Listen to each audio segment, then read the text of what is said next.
Hello guys, my name is Glurmit and today I'm going to be showing you some teams that if you are new to the game, you should probably be investing in.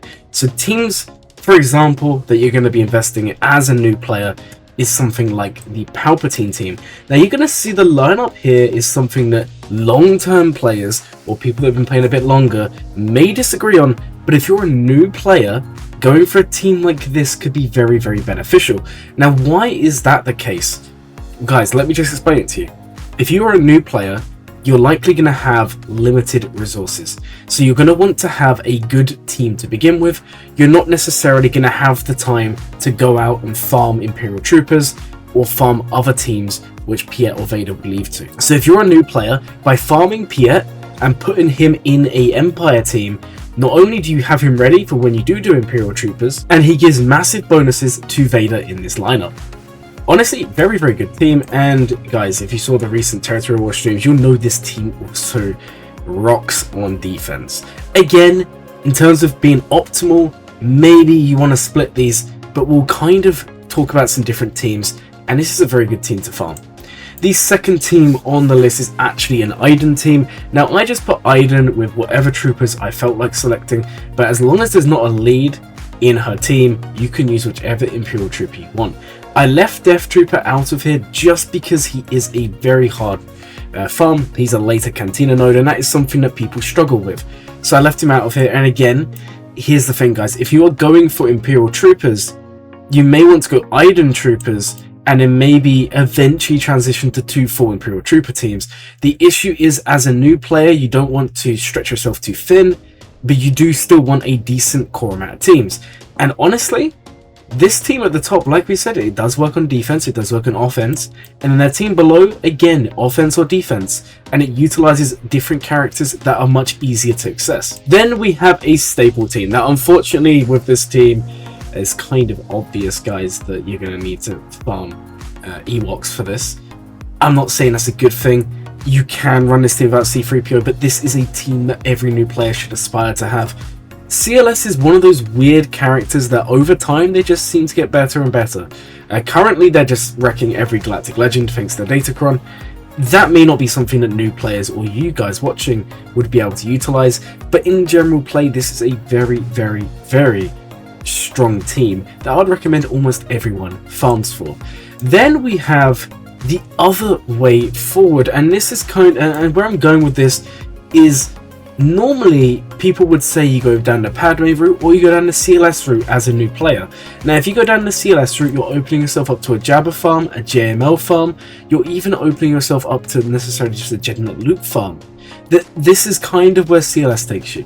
Now if you go the other route and you decide as a new player that you want to be going for a Padme team, then the chances are you're eventually going to go down the General Skywalker route, which would then allow you to go into a JMK or Lord Vader as your end goals. So that's kind of the split here. So these are both fantastic teams, by the way. For a Padme team, the classic team is Padme, Yoda, Anakin, Ahsoka Tano, General Kenobi.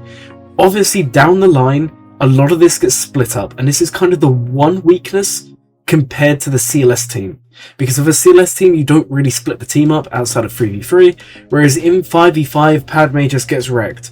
But for new players and you guys watching, this is a fantastic team to farm, and I really do recommend it. Again, you can substitute and swap out characters. For example, have you gone down the Jedi Knight Revan route, then Grandmaster Yoda would not be in his team. Have you decided you want Qui-Gon Omicron? Then maybe Jedi Knight Anakin's not in the team. But what I would say to you guys is don't worry about those things to begin with. You should always start by building this team or this team. Don't necessarily think, there's a Datacron or there's an Omicron. Just build this team out because you're still going to see value in uses. I put this one in just because I think it still has some form of use in the current state of the game. And we're going to kind of get to the team that I think replaces this long term. But for now, if you're a new player going for Geos, it's a very, very good idea. If you're a new player, you're going to have the main crystal income be either Grand Arena or fleets. That's kind of the same for everyone, but for new players it's even more so. And Geos give you one of the best fleets in the game, period. And if an early game, arguably the best defensive fleet, which is in Malevolence. So if you invest in this, you get value for fleets, and honestly they're quite easy to gear. GBA has uses outside of the Geo Team.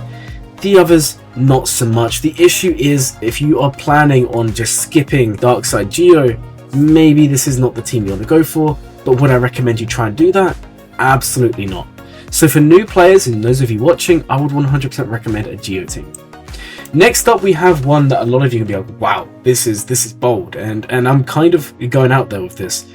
I would honestly recommend a lot of you farm Bad Batch. Now, I'm not saying to farm them to 7 stars and relic them like you can see here. This is obviously my main account. But what I'm saying, guys, is at least take them to 3 stars and mod them at gear 8. This is before the cryoros will come in, so you can do this relatively low investment. And the reason I say this is because in Grand Arena or Territory Wars, you can use this team at low stars as long as Echo and Tech are fast, and you can beat almost anything you want. And this is the crazy thing, this team is not gear dependent because of the mechanics that rely on defense up. And if you have defense up, you're dealing true damage, and this is something that is just so useful. It's a very low investment team, as long as you don't gear them up, but you may want to gear them up anyway, because as a new player, there's kind of 3 things you need to think about. The first is, how do I win Grand Arenas? The second is, how on earth do I compete in territory battles and earn my guild shards? And then the third thing is, how do I have fun? And Bad Batch kind of ticks all 3 boxes. You're going to be having fun because this is one of the most fun teams in the game. You're also going to be helping your guild out a bunch, because if you was to apply the Omega Omicron down the line, this isn't something you do straight away, but maybe down the line, you'll be beating the cam mission as easy as it gets. And then in Territory War and Grand Arena, this is a fantastic team. And honestly, at low gear, you already tick 2 of these boxes. Next up, we've actually got Grand Inquisitor. Now, this one is a longer goal. It's something maybe for you to think about, not necessarily go for, but it's kind of what I was talking about here.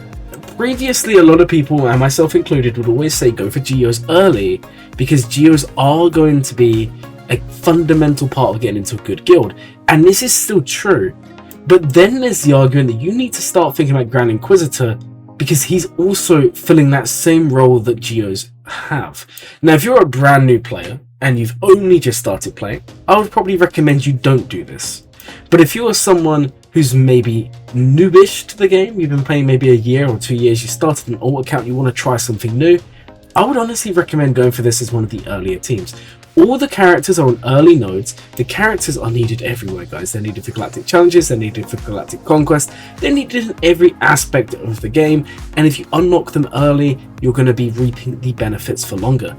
Honestly, all of these teams are good. There are plenty more you could go for. You could go for General Revan, Darth Revan, Malik, General Skywalker. There's so many options for you to farm as new players, but these are just some examples of things you may decide to farm as a new player. Are these the best teams in the game? Probably not. But these are all teams that if you're new to the game, you should probably consider farming. If you enjoyed the video, please consider giving it a like and a subscribe. My name is Glurmit, and I hope you'll have a glurming day.